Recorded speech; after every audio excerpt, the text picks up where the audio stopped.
สียงมาเศร้าตีมือหลังคามาก็เศร้าก็เหลือหนึ่งก้อยอร่อยเดียวเศร้าหล่อเมียกาด้วยเปิ้นเป็นกูเป็นกูในกว่าเฮาน้องมาสุดร้อยปีวันเมื่อไรล่ะเตลีมีลับมีสุนาเตลีนอนอุ่นมันไปเลยข้าไม่ซื้อยิงน้องหล่อเมียกาด้วยก็เลยก็น้าฮาลีฮาเราปอยหน้าเป็นเราเมียเป็นเราน้องยังใครเศร้าผมจอมอยู่ตาเชอโลเปียสนอเม็ดกะน้องแกนเอนำเมเสเลโลปะตังข้างนอนนำกินใจเฮ็ดสังความขายดีดีนอ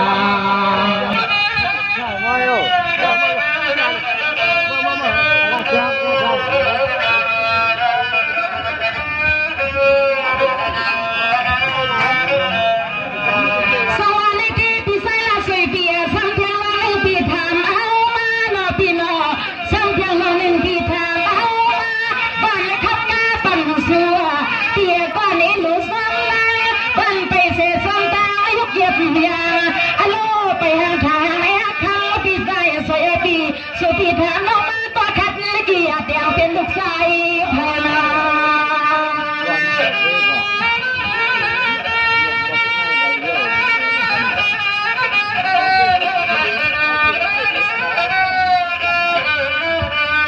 สวาลาเซนข้าก็เป็นเดียเสียงน้อยที่หดมาไกยาปิวสลบประชันเสียตาเสียตาไปยุกวายาสนาหูก็ใจกูดีเฮ้ยมาดีนักเดียตัวเสียตัวฮักก็เปียงตัวมีนักปีนาเป็นวันนี้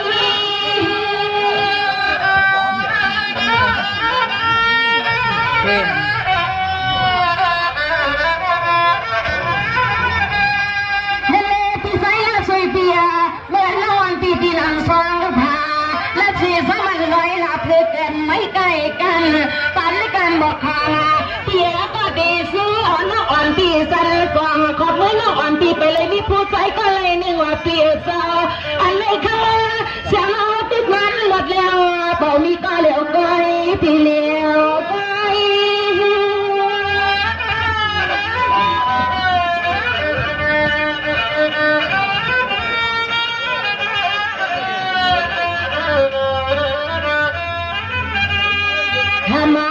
เป็นเปียนาวันนาเมื่อเสียงนางแผ่วมาที่ในเก็บไว้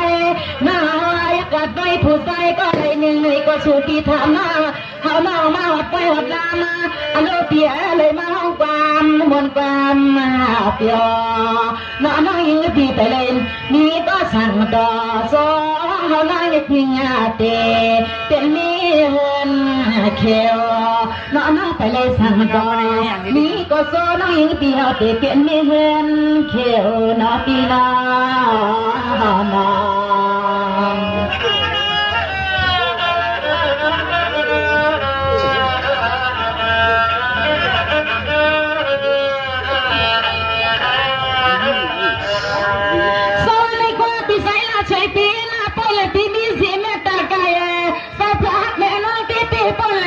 ใส่หักเสียเสียงลงนอนปีเฮาเลย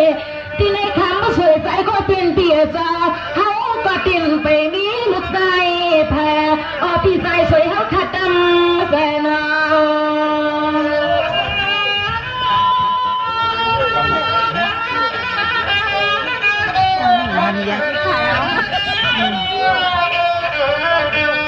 จังหวะนั้นเสียนะคำก็เป็นเปียให้บริกินตาเสียงลงนอนปีเฮาก็มาไก่ป่านปีเฮาเคยยังซ้ำไปในกองมือจะเลี้ยอารมณ์เปียมีไปจะแช่ปวดใจจะแช่มันจอมหุ่นกันเมื่อปฏิกันเมื่อ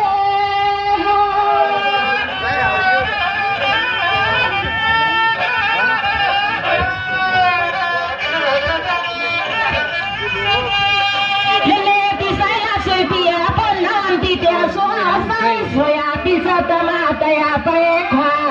ป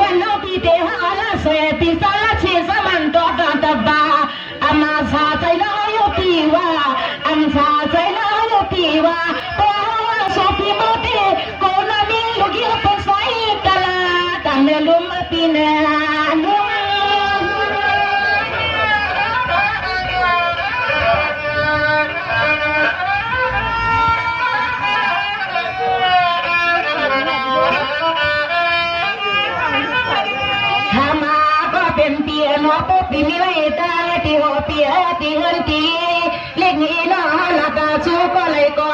ปั่นน้องยิงในเตะเลยซึมาป้อลูกยิงเป็นโซ่น้องยิงปีเมื่อขึ้นลุงไม่ได้นอสานันตาก็ป้อฟังพอใจใครไว้ละนาก็ฟังพอใจใครไว้ละนาในแน่นอน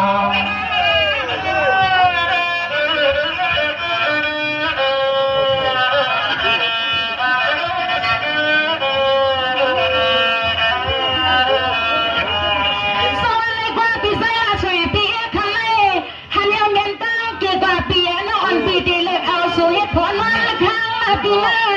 เราปีดีเลือดเอาสวยผลวันค่ะเราปีดีเลือดเอาใจเป็นอะไรชุดกามาปั่นน้อยยิ่งเปียก่อนนอนก่อนนอนหอมมากันเอาปีหน้า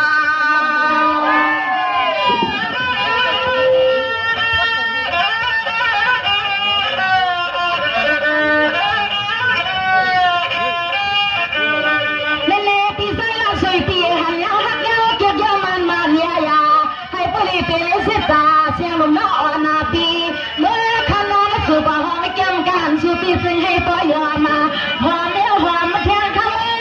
หอมเลี้ยวหอมแข็งหอมแหนตัวนู้ตัวพี่โตยังปอหกไหลกันแล้วก็ตีไหลกัน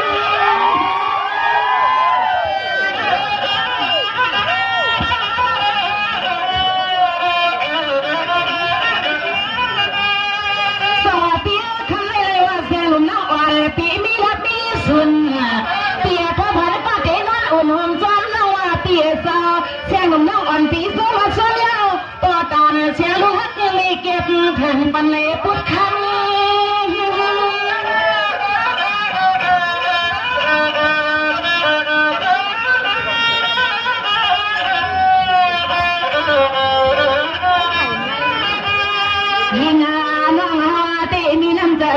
เปียเมื่อแต่ต่อชาวบ้านเมื่อปมอสก็ในหึงว่าหึงเหี้ยวในเสื้อว่าคำเลี้ยงน้องไม่ได้สักแฉงได้ส่วนเลยยิน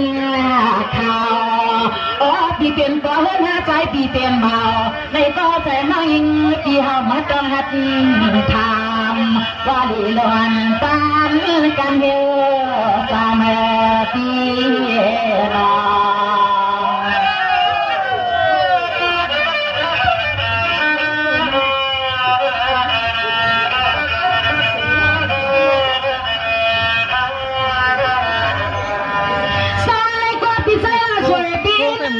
เป็นว่าอยู่นาเตียก็เพราะในมันอำเบนในพี่นอพี่นอคนนี้ในมันอำเบนในบ้านป้าอำยุงสุแล้วปดกันใส่ถ้าละขมันใส่ก็เป็นเตียเขาปดกันกาเมื่อใจเกี่ยวกับพิษในเมืองลอยเขาปดกันกับพิษในเมืองลอยเสือ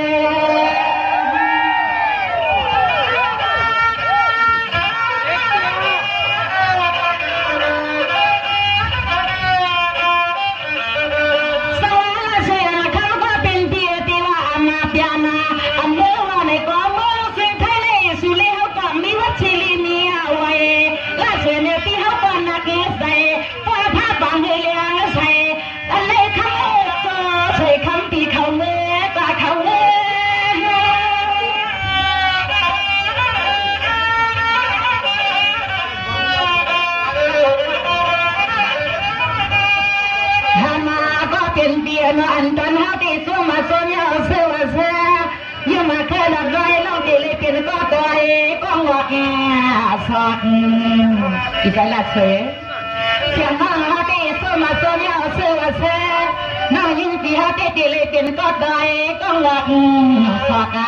ของเบอร์ลูหมอกเนื้อต้นจังน้องที่ไว้ลองผมสู้ปีใจเฉยแต่น้องก็ทำลอยๆที่เลยนอนไว้ยิ้มเสือแต่เลยมันไว้ยิ้มเสือในนา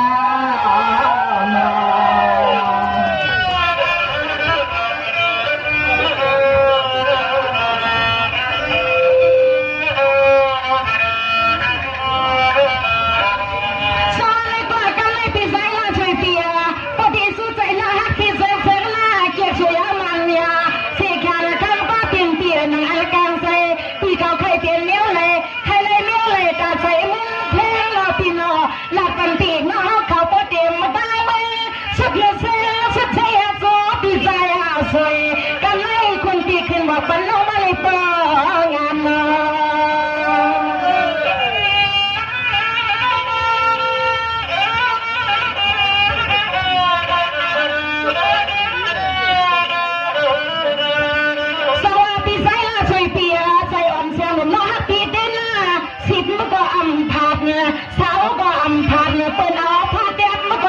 าดชื่อที่นำอันจานอันยานา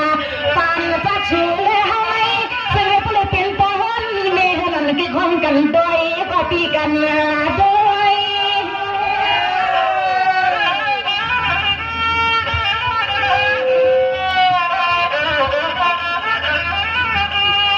สวัสดีเปลี่ยนสีก็ยังมาเปลี่ยนละสวยเปลี่ยนนะ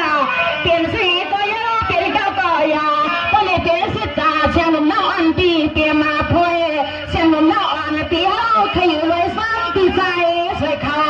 ตัว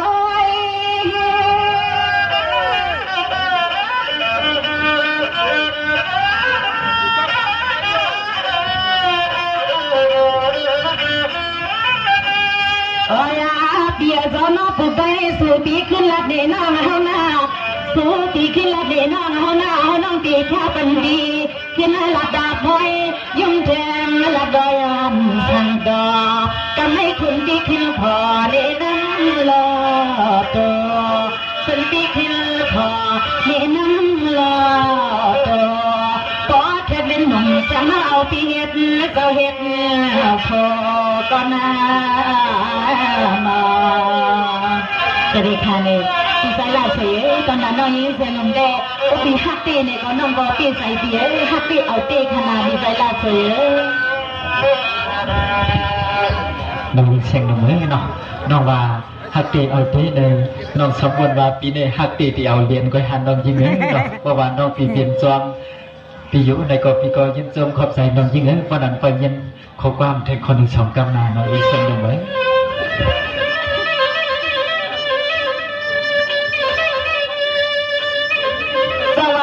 ไหนพี่ก็ยินจมเต็มใจพี่ก็ยินจมเต็มใจกะแถมินควันถ้าเป็นเรื่องก็ลินนอนเปียนายนึกหัวลวงอาผูไว้ได้ปล่อยดูเสียกันไหนก็มันเพื่อเขาพี่ชาวอยู่ไกลจะมาถึงแล้วแน่